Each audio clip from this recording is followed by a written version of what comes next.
El día que la suerte llegó, el 4 de septiembre de 1998, dos estudiantes de doctorado en Stanford activaron un servidor en un garaje alquilado en Menlo Park, California. El mundo no lo notó. Los medios no escribieron sobre ello.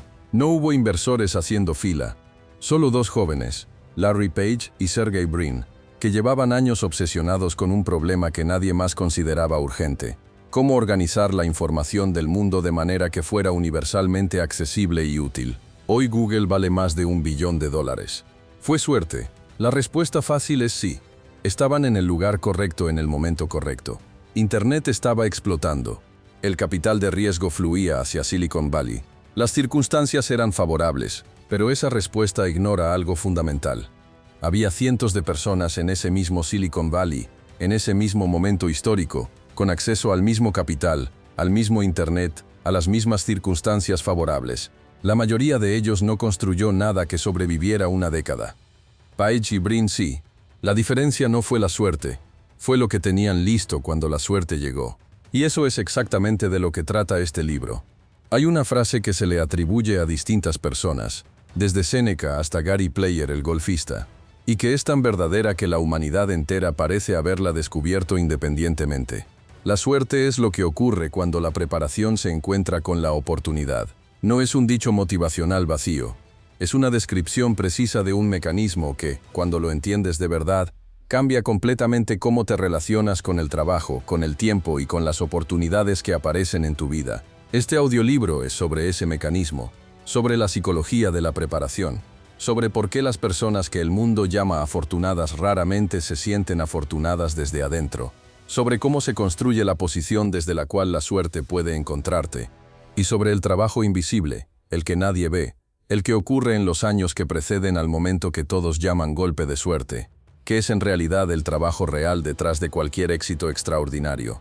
Vas a conocer a personas que lo vivieron, vas a entender la neurociencia que lo explica, y vas a terminar este libro con una relación completamente diferente con tu propio trabajo cotidiano, porque vas a entender que cada hora que dedicas hoy a algo que importa es una semilla que no puedes ver germinar todavía, pero que existe, que crece, que se acumula. La suerte no llega a los que la esperan. Llega a los que están demasiado ocupados trabajando para esperarla. Comencemos. Capítulo 1. La anatomía de un golpe de suerte. En 1968, un joven músico llamado James Marshall Hendrix tocaba en clubes de tercera categoría en Nueva York, ganando lo suficiente para comer pero poco más. Llevaba años desarrollando un estilo de guitarra que nadie había visto antes. Horas y horas solo en habitaciones de hotel baratas practicando técnicas que él mismo inventaba, construyendo un lenguaje musical que no existía en ningún libro porque ningún libro lo había pensado todavía. Un día, Sash Chandler, el bajista de The Animals, lo escuchó tocar en un club pequeño y quedó tan impactado que literalmente cambió el rumbo de su carrera para convertirse en su manager. En meses, Hendrix estaba en Londres. En un año, era una superestrella mundial. Fue suerte que Chandler entrara esa noche a ese club específico. Sí, podría no haber entrado. Podría haber estado en otro lugar. Podría haber llegado tarde y perdido la actuación. La coincidencia tuvo un componente aleatorio genuino. Pero hay una pregunta más importante que esa. ¿Qué habría pasado si Chandler hubiera entrado al club y Hendrix hubiera sido un guitarrista promedio? La respuesta es obvia. Nada. Chandler habría bebido su cerveza y se habría ido sin recordar el nombre del músico. La suerte, ese componente aleatorio real que existe en el mundo, solo se convierte en oportunidad cuando encuentra algo preparado para recibirla. Chandler entró al club por azar. Lo que encontró no fue azar. Fueron 10.000 horas de práctica solitaria convertidas en algo que nadie podía ignorar. Este es el patrón que se repite con una consistencia que ya no puede llamarse coincidencia en la vida de prácticamente todas las personas que el mundo considera extraordinariamente afortunadas. Hay un momento de encuentro que parece aleatorio desde afuera, y hay una preparación invisible que lo precede que es todo menos aleatoria. Malcolm Gladwell popularizó la idea de las 10.000 horas en su libro Outliers, basándose en la investigación de Anders Ericsson. La idea central es que la maestría en cualquier dominio requiere aproximadamente 10.000 horas de práctica deliberada. Pero hay algo en esa investigación que frecuentemente se pierde en la simplificación popular.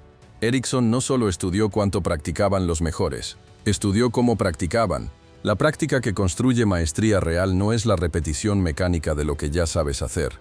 Es la práctica deliberada, que significa operar constantemente en el borde de tu capacidad actual, con retroalimentación inmediata, con el objetivo específico de mejorar aspectos particulares de tu rendimiento. Es incómoda por definición. Si te sientes cómodo practicando, probablemente no estás en el territorio donde ocurre el crecimiento real. Hendricks no practicaba escalas que ya dominaba, inventaba técnicas nuevas, fallaba, las ajustaba, fallaba de otra manera, las ajustaba de nuevo. Cada hora de práctica era una hora en el borde de lo posible para él en ese momento. Y ese borde, empujado consistentemente durante años, fue lo que Chandler encontró esa noche. La primera lección de la anatomía de un golpe de suerte, entonces, es esta. La suerte es el momento del encuentro. La preparación es todo lo que precede a ese momento. Y la preparación no puede fingirse ni acelerarse arbitrariamente. Se construye hora a hora, día a día, con el tipo de trabajo que nadie ve y que muy pocas personas están dispuestas a hacer de manera sostenida. Hay algo más en la historia de Hendricks, que es crucial y que frecuentemente se omite. Hendricks no estaba esperando que alguien lo descubriera. Estaba tocando porque tocar era lo que hacía, porque el instrumento era una extensión de su mente que necesitaba expresarse independientemente de si alguien estaba mirando o no. Esa ausencia de expectativa de recompensa inmediata es una característica definitoria de las personas que eventualmente tienen los encuentros que el mundo llama suerte. No están haciendo el trabajo para ser descubiertos. Están haciendo el trabajo porque el trabajo es lo que son. Y esa diferencia en la motivación produce una diferencia en la calidad y en la consistencia del trabajo que es imposible de falsificar. La persona que practica para ser descubierta para cuando no hay nadie mirando. La persona que practica porque es quien es practica igual de intensamente a medianoche que en el escenario. Y la maestría que emerge de esa segunda motivación es de un orden diferente al que puede producir la primera. Esto no es romanticismo sobre el arte por el arte. Es una observación práctica sobre el mecanismo de la excelencia. El trabajo hecho con amor intrínseco por el trabajo mismo produce resultados que el trabajo hecho con la expectativa de reconocimiento externo simplemente no puede igualar. Y son esos resultados los que eventualmente producen el encuentro que todos llaman suerte. Capítulo 2. El trabajo invisible. Existe un periodo en la vida de cada persona extraordinariamente exitosa que los biógrafos frecuentemente comprimen en un párrafo o ignoran completamente porque no tiene la narrativa dramática que los lectores buscan. Los científicos del comportamiento lo llaman el periodo de incubación. Yo lo llamo el trabajo invisible. Es el periodo antes del momento, antes del contrato firmado, antes del negocio lanzado, antes de la canción número 1, antes del libro publicado, antes del reconocimiento que llega de manera aparentemente repentina. Es el periodo que puede durar meses o años o décadas, donde el trabajo ocurre sin audiencia, sin validación externa, sin ninguna señal clara de que lo que estás construyendo tiene valor o llevará a algún lugar. J.K. Rowling escribió los primeros capítulos de Harry Potter en servilletas de papel en cafeterías de Edimburgo mientras era madre soltera desempleada viviendo de los beneficios del Estado. No tenía señal alguna de que esos capítulos se convertirían en la serie de libros más vendida de la historia. Tenía solo la historia que necesitaba contar, y el tiempo robado entre los cuidados de su hija para contarla. 12 editoriales rechazaron el manuscrito completo antes de que Bloomsbury lo aceptara. 12 veces alguien en posición de autoridad le dijo, efectivamente, que su trabajo no tenía valor suficiente. En cada una de esas ocasiones, ella podría haber interpretado el rechazo como confirmación de que estaba desperdiciando su tiempo, que debería buscar trabajo real, que la fantasía de ser escritora publicada no era para alguien en su situación. Siguió escribiendo. ¿Por qué? La respuesta que Rowling ha dado en múltiples entrevistas es consistente y reveladora. No tenía alternativa. No en el sentido de que no tuviera opciones, sino en el sentido de que la historia existía y necesitaba ser escrita. Detener el trabajo habría requerido un esfuerzo de supresión que no estaba dispuesta a hacer. Esa compulsión interna hacia el trabajo es una característica tan común en las personas que el mundo considera afortunadas que merece un análisis más profundo que simplemente llamarla pasión. La neurociencia del comportamiento tiene un concepto que ilumina esto perfectamente.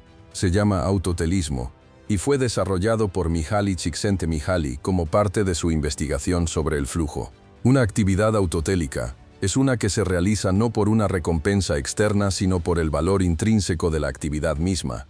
Auto, del griego uno mismo, Y telos, propósito o meta.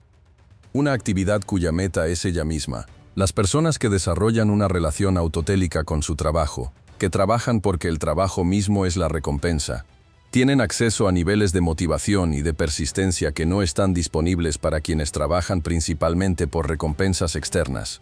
Porque las recompensas externas, el dinero, el reconocimiento, la validación, son intermitentes, inciertas y frecuentemente tardías. Un sistema de motivación basado en ellas produce un comportamiento igualmente intermitente e incierto. La motivación intrínseca, en cambio, no depende de lo que el mundo hace, depende de lo que tú haces.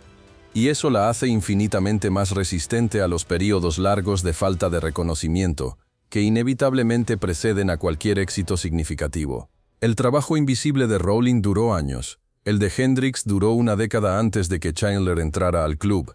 El de Einstein duró casi 20 años entre sus primeras intuiciones sobre la relatividad y el reconocimiento mundial que recibió después de la confirmación experimental de sus teorías. En todos esos casos, y en prácticamente todos los casos de éxito extraordinario que he estudiado, el trabajo invisible fue posible precisamente porque la motivación para hacerlo no dependía de que el mundo lo reconociera todavía.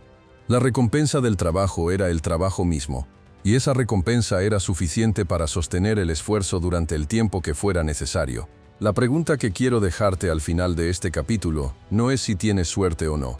Es si tienes una relación autotélica con algo que importa. Si hay algo en tu vida que harías aunque nadie te pagara por ello, aunque nadie lo viera, aunque el mundo entero te dijera que estás desperdiciando tu tiempo. Porque si la hay, estás sentando las bases del único tipo de éxito que es durable. Y si no la hay, ese es tu trabajo más urgente. No encontrar la estrategia correcta ni la oportunidad correcta. Encontrar el trabajo que merece tu vida. Capítulo 3.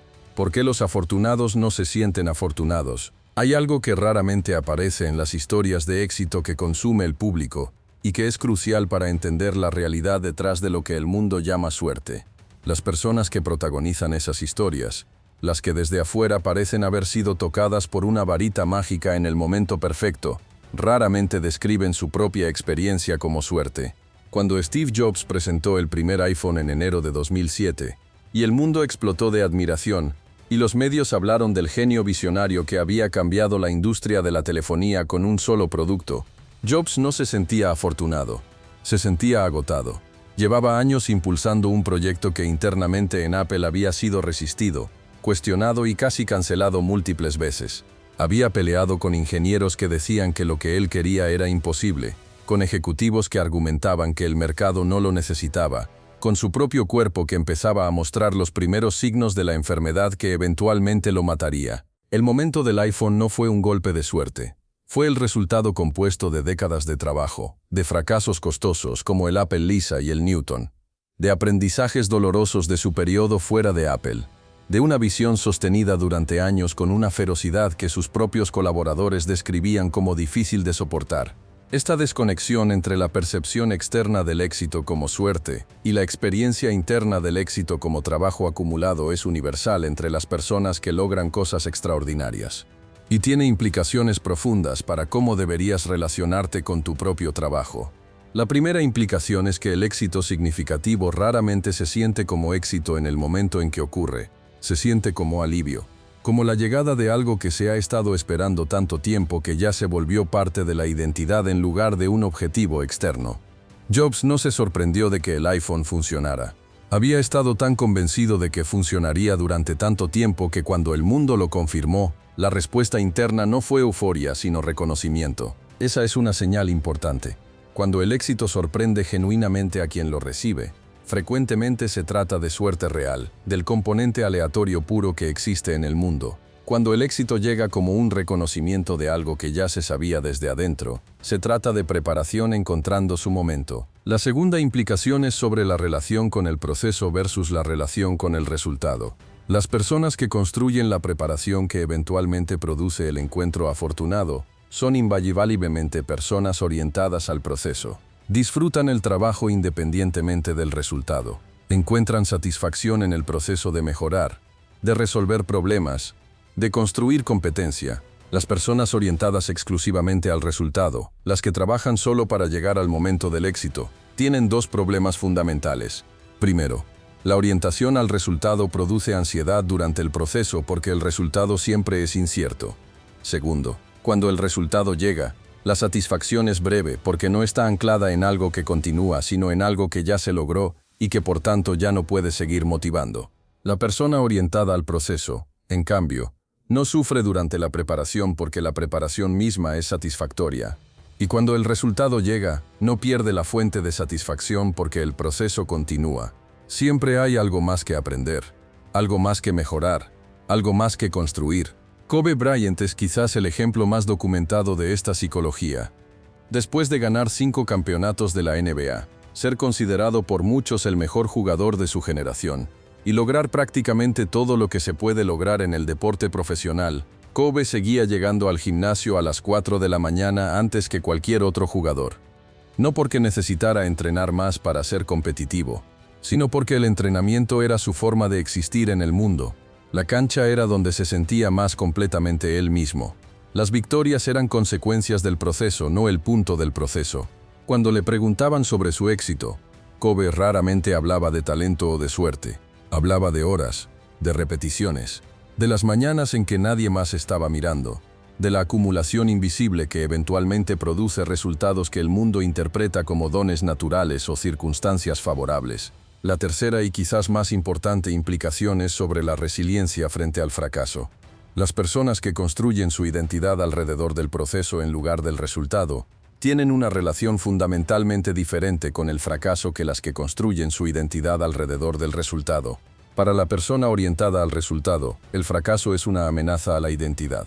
Si soy exitoso porque tengo éxito, entonces el fracaso significa que no soy quien creo ser. Esa amenaza produce evitación. Produce cautela excesiva. Produce la tendencia a no intentar lo que podría fallar. Para la persona orientada al proceso, el fracaso es información. Es el mecanismo de retroalimentación que revela qué no funciona y por qué. Es costoso emocionalmente, sí, pero no amenaza la identidad porque la identidad no está construida sobre los resultados sino sobre el compromiso con el proceso. Esa diferencia en la relación con el fracaso es una de las predictoras más poderosas del éxito a largo plazo que existe, porque el éxito significativo requiere, invariablemente, atravesar períodos de fracaso, y solo las personas que pueden atravesarlos, sin que destruyan su identidad y su motivación, tienen posibilidades reales de llegar al otro lado. Capítulo 4. La ciencia de estar en el lugar correcto. Hay una pregunta que la gente hace frecuentemente sobre el éxito que suena como una observación sobre la suerte, pero que en realidad es una observación sobre la estrategia. La pregunta es, ¿cómo estaban en el lugar correcto en el momento correcto? La respuesta larga es que construyeron la habilidad correcta y luego se pusieron en el camino donde esa habilidad tendría más probabilidad de ser encontrada. La respuesta corta es que la mayoría de los golpes de suerte no son aleatorios geográficamente. Ocurren en los lugares donde la concentración de oportunidades es más alta. El sociólogo Robert Frank, en su libro Success and Luck, hace una distinción importante que ilumina esto perfectamente. Hay suerte en sentido amplio, las circunstancias del nacimiento, la economía del momento histórico, los eventos aleatorios que no puedes controlar. Y hay suerte en sentido estrecho, el encuentro específico que cambia el curso de una carrera o de una vida. La suerte en sentido amplio está en gran medida fuera de tu control. La suerte en sentido estrecho, el encuentro específico, es mucho más influenciable de lo que la mayoría de las personas cree. Porque los encuentros no ocurren de manera completamente aleatoria. Ocurren en contextos. Y los contextos pueden elegirse o construirse. Jeff Bezos estaba trabajando en Wall Street, con una carrera financiera exitosa y una trayectoria clara hacia una posición lucrativa, cuando leyó que el uso de Internet estaba creciendo al 2.300% anual. Tomó una decisión que él mismo describe como una de las más difíciles de su vida. Dejó su trabajo, condujo desde Nueva York hasta Seattle con su esposa escribiendo el plan de negocios en el camino, y fundó Amazon en un garaje. ¿Fue suerte que Bezos leyera ese artículo específico? Quizás, pero no fue suerte que Bezos tuviera los años de experiencia en finanzas que le permitieron entender las implicaciones de ese número. No fue suerte que tuviera la disposición a actuar sobre información que otros también podían leer pero no traducir en acción. No fue suerte que se pusiera deliberadamente en el contexto, una carrera en Wall Street rodeada de información financiera y tecnológica, donde ese tipo de encuentro era más probable que en cualquier otro contexto. La ciencia del comportamiento tiene un concepto que es perfectamente aplicable aquí. Se llama serendipia activa, a diferencia de la serendipia pasiva. La serendipia pasiva es encontrar algo valioso por accidente puro. La serendipia activa es crear las condiciones en que los encuentros afortunados son más probables. No puedes controlar si van a ocurrir, pero puedes controlar qué tan probable es que ocurran. ¿Cómo se crea la serendipia activa? La primera manera es la exposición deliberada a personas de campos diferentes al tuyo. Las investigaciones de Granovetter sobre los lazos débiles que mencionamos antes muestran que la mayoría de las oportunidades de vida provienen de conexiones fuera de tu círculo inmediato. Cada conversación genuina con alguien de un campo diferente aumenta la probabilidad de un encuentro que produzca algo inesperado. La segunda manera es la producción visible de trabajo. Las personas que comparten su trabajo, que escriben sobre lo que están aprendiendo, que hacen visible el proceso de lo que están construyendo, crean superficies donde los encuentros afortunados pueden ocurrir. El trabajo en privado total reduce la probabilidad de serendipia. El trabajo compartido la multiplica. La tercera manera es la curiosidad activa. Las personas que hacen preguntas genuinas, que se interesan realmente por cómo funciona el mundo fuera de su dominio inmediato, se exponen a información y perspectivas que las personas curiosas solo sobre su propio campo nunca encuentran. Y esa información cruzada es frecuentemente la fuente de las ideas más valiosas. Austin Kleon, en su libro Still Like an Artist, describe esto perfectamente con el concepto del artista como coleccionista. Los creadores más innovadores no solo consumen dentro de su propio campo, consumen ampliamente, sin discriminación aparente, siguiendo la curiosidad a donde lleve. Y esa amplitud de consumo produce conexiones entre ideas que nadie más ve porque nadie más tiene esa combinación específica de influencias. Charles Darwin desarrolló la teoría de la evolución por selección natural, uno de los avances más importantes en la historia del pensamiento humano, en parte porque aplicó a la biología ideas que venía del campo de la economía de Thomas Malthus. Darwin leyó a Malthus no porque Malthus fuera relevante directamente a su campo, sino por curiosidad general. Y esa lectura cruzada fue el catalizador del insight que cambió la biología para siempre. La serendipia activa de Darwin no fue accidental. Era el resultado de un hábito de curiosidad expansiva que se traducía en exposición constante a ideas de campos remotos. El encuentro específico, leer a Malthus en ese momento particular de su investigación, tuvo un componente aleatorio. La probabilidad de que ese tipo de encuentro ocurriera era muy alta dado el tipo de mente que Darwin cultivó deliberadamente. Capítulo 5. El método de las 10.000 semillas. En la década de los 80, un investigador en el campo de la creatividad llamado Dean Keith Simonton condujo uno de los estudios más reveladores sobre la relación entre productividad y genialidad que se haya realizado. Analizó la obra completa de cientos de compositores clásicos, escritores, científicos e inventores a lo largo de la historia, buscando patrones en cómo se distribuía su trabajo de mayor calidad. Lo que encontró destruyó una de las narrativas más persistentes sobre el genio creativo, la idea del golpe de inspiración que produce una obra maestra. La realidad de los datos era radicalmente diferente. Los creadores que producían las obras más importantes de sus campos, las que sobrevivían décadas o siglos, no eran los que esperaban la inspiración perfecta y luego producían con cuidado y selectividad. Eran los más prolíficos, los que producían más en términos brutos. Mozart compuso más de 600 obras. La mayoría son extraordinarias. Algunas son consideradas entre las más grandes de la historia de la música, pero también compuso obras menores, obras de ocasión, obras que nadie recuerda. Su genialidad no era la capacidad de producir solo obras maestras, era la capacidad de producir tanto que las obras maestras eran estadísticamente inevitables. Edison registró más de 1000 patentes. La mayoría nunca llegaron a ningún lado. Algunas cambiaron el mundo. Su proceso era exactamente lo opuesto al mito del inventor que espera en silencio el momento de iluminación. Era un proceso de producción masiva y selección subsecuente. Intentaba cosas constantemente, la mayoría fallaban, algunas funcionaban, y las que funcionaban las desarrollaba.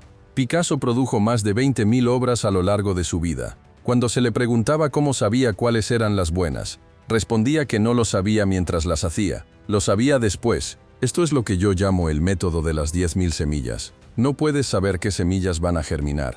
Pero sabes que si plantas 10.000 semillas, algunas germinarán. Y si plantas 100, las probabilidades de que alguna produzca algo extraordinario son mucho menores. La implicación práctica para tu vida es poderosa y contra la narrativa de la cultura de la perfección que domina el discurso actual del éxito.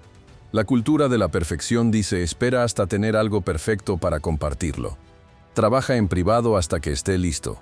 No publiques, no compartas, no lances hasta que estés completamente seguro de que lo que tienes es excelente. El método de las 10.000 semillas dice exactamente lo contrario. Produce, comparte, lanza, itera.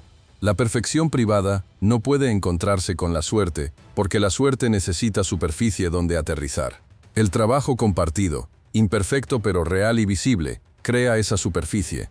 Reid Hoffman, el cofundador de LinkedIn, tiene una frase que resume esto perfectamente en el contexto del emprendimiento. Si no te avergüenza la primera versión de tu producto, esperaste demasiado para lanzarlo. La vergüenza de la primera versión es una señal de que estás en el territorio correcto.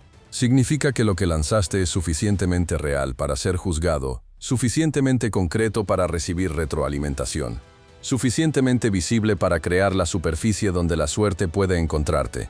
El trabajo perfectamente pulido, que nunca se comparte, no existe en ningún sentido que importe para el mundo. Solo existe para ti. Y las oportunidades que nunca llegarán porque tu trabajo no tenía superficie donde aterrizar son invisibles precisamente porque nunca ocurrieron. La segunda parte del método de las 10.000 semillas es igualmente importante. La iteración basada en retroalimentación. Plantar muchas semillas no significa trabajar sin dirección. Significa producir, observar qué produce respuesta, entender por qué esa respuesta ocurre, y ajustar la producción siguiente en función de esa comprensión. Los escritores que publican un libro y esperan años para el siguiente, tienen una tasa de aprendizaje mucho más lenta que los que publican continuamente, en formatos más pequeños o más frecuentes, y reciben retroalimentación constantemente. Los emprendedores que lanzan y aprenden tienen acceso a información sobre el mercado que los que perfeccionan en privado nunca obtienen. La producción constante con retroalimentación constante es el mecanismo más poderoso de mejora que existe en prácticamente cualquier dominio. Y es también el mecanismo más poderoso de creación de oportunidades. Porque cada pieza de trabajo compartida es una semilla que podría germinar en algo que todavía no puedes imaginar. Capítulo 6. La paciencia activa. El secreto que nadie romantiza. Existe una virtud que todas las tradiciones filosóficas y espirituales del mundo reconocen como fundamental para cualquier logro significativo, y que la cultura moderna de la gratificación instantánea ha convertido en prácticamente invisible. Se llama paciencia. Y no la paciencia pasiva de quien espera sentado, sino lo que voy a llamar paciencia activa, el estado de trabajar intensamente sin expectativa de resultados inmediatos. Hay una confusión cultural enorme sobre la paciencia que necesito aclarar antes de seguir. La paciencia no es lo opuesto de la urgencia. No es la disposición a esperar sin hacer nada. Es la capacidad de actuar con urgencia en el proceso mientras se sostiene la incertidumbre sobre cuándo llegará el resultado. El bambú japonés es quizás la metáfora más poderosa que existe para este principio. Durante los primeros 5 años después de plantarlo, el bambú no muestra ningún crecimiento visible sobre la superficie del suelo. 5 años de riego, de cuidado, de trabajo, y la superficie parece exactamente igual a como estaba el día en que plantaste la semilla. Entonces, en el 6.º año, el bambú crece hasta 30 metros en 6 semanas. ¿Qué estaba ocurriendo durante esos 5 años de aparente inactividad? Estaba construyendo el sistema de raíces más profundo y más extenso del reino vegetal. Un sistema capaz de sostener y alimentar 30 metros de crecimiento vertical en 6 semanas. Sin ese sistema de raíces invisible construido durante 5 años, el crecimiento explosivo del 6.º año habría sido imposible. Las carreras extraordinarias tienen exactamente esa forma. Un periodo largo de crecimiento invisible, de construcción de raíces, de acumulación de competencia, de construcción de red, de desarrollo de perspectiva, que desde afuera parece inactividad o falta de progreso. Y luego, cuando todas esas raíces están suficientemente desarrolladas, un periodo de crecimiento que parece súbito e inexplicable a quienes no saben lo que ocurrió debajo de la superficie. Howard Schultz, el fundador de Starbucks, pasó más de una década en la industria del café antes de que la visión de lo que Starbucks podría ser se cristalizara en algo que el mundo pudiera reconocer. Esa década no fue tiempo perdido esperando la oportunidad correcta, fue tiempo de construcción de raíces. aprendiendo la industria, desarrollando relaciones, entendiendo el comportamiento del consumidor, refinando la visión. Cuando la oportunidad llegó, tenía las raíces para sostener el crecimiento que siguió. La paciencia activa requiere algo que es psicológicamente muy difícil en el mundo moderno: la capacidad de derivar satisfacción del proceso en lugar de del resultado, porque si tu satisfacción depende del resultado y el resultado no llega por meses o años, la satisfacción no llega por meses o años, y esa ausencia de satisfacción eventualmente destruye la motivación para continuar. Pero si puedes encontrar satisfacción en el proceso mismo, si el trabajo diario es en sí mismo recompensante independientemente de a dónde lleva, entonces el periodo de crecimiento invisible no es un periodo de privación, es simplemente el trabajo, que es satisfactorio en sí mismo. Viktor Frankl escribió que lo que los humanos necesitan no es la ausencia de tensión, sino la presencia de un propósito que justifique esa tensión. La paciencia activa es posible cuando tienes ese propósito. Sin él, la tensión de trabajar sin resultados visibles simplemente se convierte en sufrimiento sin sentido. Por eso el primer trabajo de cualquier persona que quiera construir algo significativo no es estratégico, sino filosófico: encontrar el propósito que justifica el trabajo invisible. El trabajo que harías aunque nadie lo viera, aunque tardara décadas en producir resultados visibles, aunque el mundo te dijera que estás desperdiciando tu tiempo. Cuando tienes ese propósito, la paciencia activa no es un sacrificio, es simplemente la descripción de cómo vives. Capítulo 7. Las coincidencias que no son coincidencias. Hay un fenómeno que las personas que han alcanzado éxitos extraordinarios describen con una frecuencia que supera la explicación estadística. Lo describen de diferentes maneras. Algunos lo llaman flujo, otros lo llaman sincronicidad. Otros simplemente dicen que cuando empezaron a actuar con claridad de propósito, el mundo parecía conspirar para ayudarlos. Goethe lo expresó con una poesía que sigue siendo más precisa que cualquier explicación científica que yo haya encontrado. Escribió, en traducción aproximada: todo acto tiene genio, magia y poder en él. Comienza y la mente se calentará. Continúa y el trabajo se completará. ¿Qué está describiendo Goethe? ¿Un fenómeno místico? ¿Una observación empírica? La respuesta, creo, es ambas cosas a la vez, y entender el mecanismo real detrás de esta observación puede cambiar fundamentalmente cómo te relacionas con el inicio de cualquier trabajo importante. El psicólogo Bluma Zeigarnik descubrió en la década de 1920 un fenómeno neurológico que los científicos del comportamiento llaman el efecto Zeigarnik. La observación central es que el cerebro humano tiene una tendencia poderosa e involuntaria a recordar las tareas incompletas con mucha más frecuencia y más intensidad que las tareas completas. Una tarea iniciada pero no terminada crea lo que los investigadores llaman una tensión cognitiva que el cerebro busca resolver continuamente. ¿Qué implicación tiene eso para el trabajo y la suerte? Cuando inicias algo, realmente inicias, no lo piensas, ni lo planeas, sino que das los primeros pasos concretos. Creas una tensión cognitiva que hace que tu cerebro empiece a buscar activamente información relevante que antes ignoraba. Tu sistema de activación reticular, la parte del cerebro que filtra el enorme volumen de información que te rodea y decide qué llegar a tu conciencia, se recalibra para identificar oportunidades, conexiones e información relevante al trabajo que iniciaste. En otras palabras, empezar hace que veas cosas que antes eran invisibles, no porque esas cosas no existieran antes, sino porque tu filtro perceptivo no las marcaba como relevantes. El escritor que empieza a escribir sobre un tema específico de repente nota artículos, conversaciones y libros relacionados con ese tema que siempre estuvieron a su alrededor, pero que su cerebro ignoraba como irrelevantes. El emprendedor que lanza su negocio de repente empieza a encontrar clientes potenciales en las conversaciones más inesperadas. No porque el mundo cambió, sino porque su filtro perceptivo cambió. Lo que Goethe describía como genio y magia es, en términos neurológicos, el efecto Zeigarnik aplicado a proyectos significativos. No es una fuerza mística externa, es la mecánica de un cerebro que tiene trabajo pendiente y que por tanto está continuamente buscando lo que necesita para completarlo. Esto tiene una implicación práctica poderosa. El inicio no es solo el primer paso hacia el resultado, es también el acto que recalibra tu percepción para ver las oportunidades que el resultado requiere.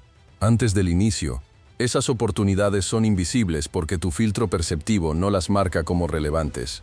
Después del inicio, empiezan a aparecer con una frecuencia que a veces se siente milagrosa pero que es completamente explicable. La coincidencia que parece suerte, el encuentro en el momento justo con la persona justa o la información justa, frecuentemente no es un evento aleatorio que ocurrió en el momento correcto. Es el resultado de un cerebro que lleva tiempo buscando activamente exactamente eso, y que por fin lo encontró porque se le había dado la tarea específica de buscarlo mediante el acto de iniciar el trabajo. Esta es quizás la razón más subestimada para actuar ahora. Con la información que tienes, con los recursos que tienes, con las capacidades que tienes. No porque el momento perfecto no llegará, sino porque solo comenzando activas el mecanismo que hace que el momento perfecto sea más probable. La suerte llega cuando estás trabajando, no solo porque el trabajo crea habilidades que se encuentran con oportunidades, sino también porque el trabajo recalibra el cerebro para ver oportunidades que antes eran invisibles. Capítulo 8.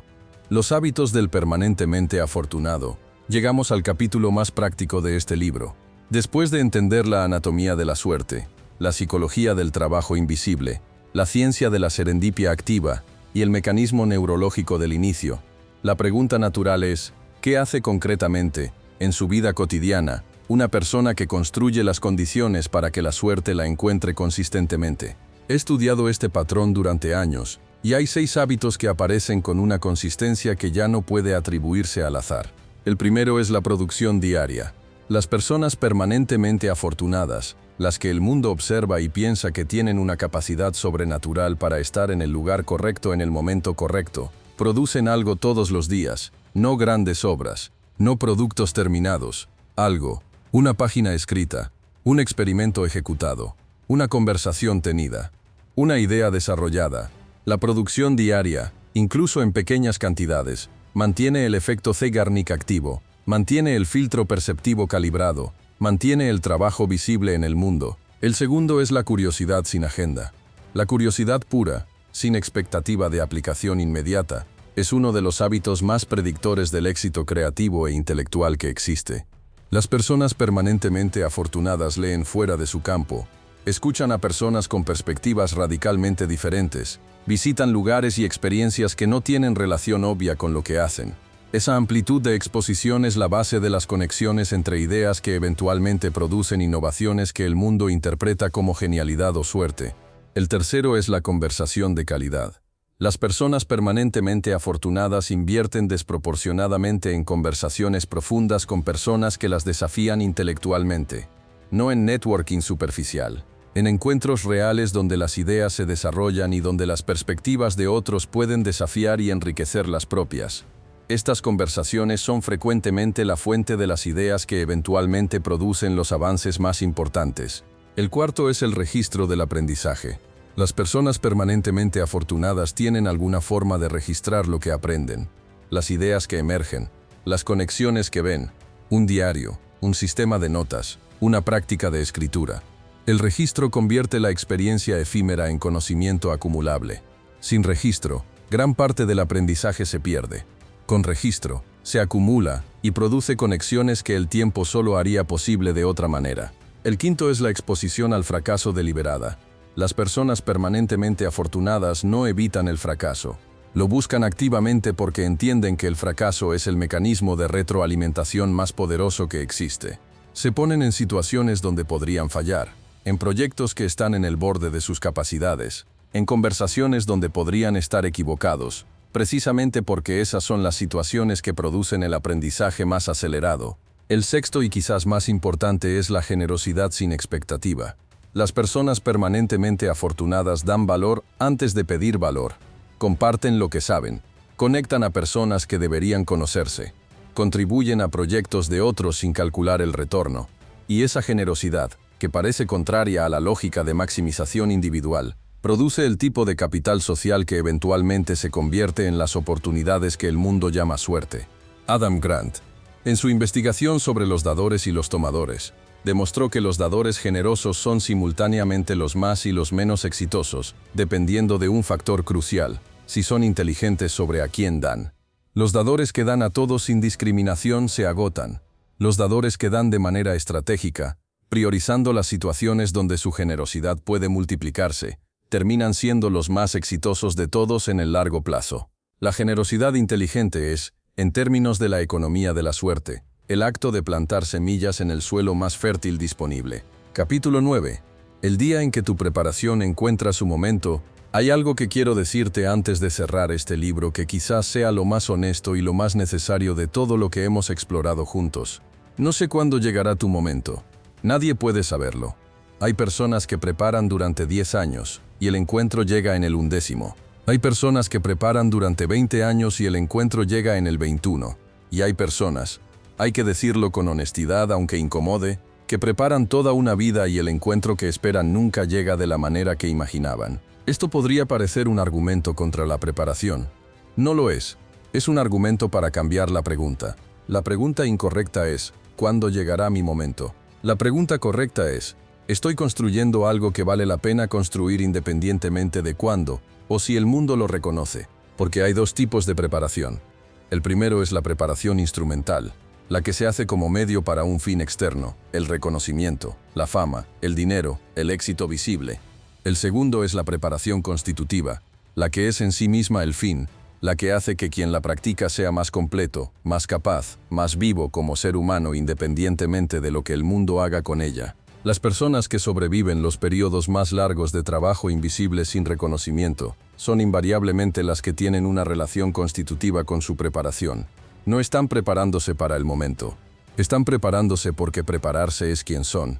Y paradójicamente, aunque de manera perfectamente consistente con todo lo que la psicología del rendimiento ha documentado, son precisamente esas personas las que tienen la relación más independiente del reconocimiento externo con su trabajo, las que eventualmente producen el trabajo que más lo merece, porque el trabajo hecho por amor al trabajo mismo tiene una cualidad que el trabajo hecho por expectativa de recompensa nunca puede igualar. Y esa cualidad es la que eventualmente produce el encuentro que el mundo llama suerte. Tu momento llegará. No puedo prometerte cuándo, pero puedo decirte con certeza que si llegas a ese momento con años de preparación genuina detrás de ti, el encuentro producirá algo extraordinario. Y que si llegas sin esa preparación, el mejor momento del mundo no tendrá con qué trabajar.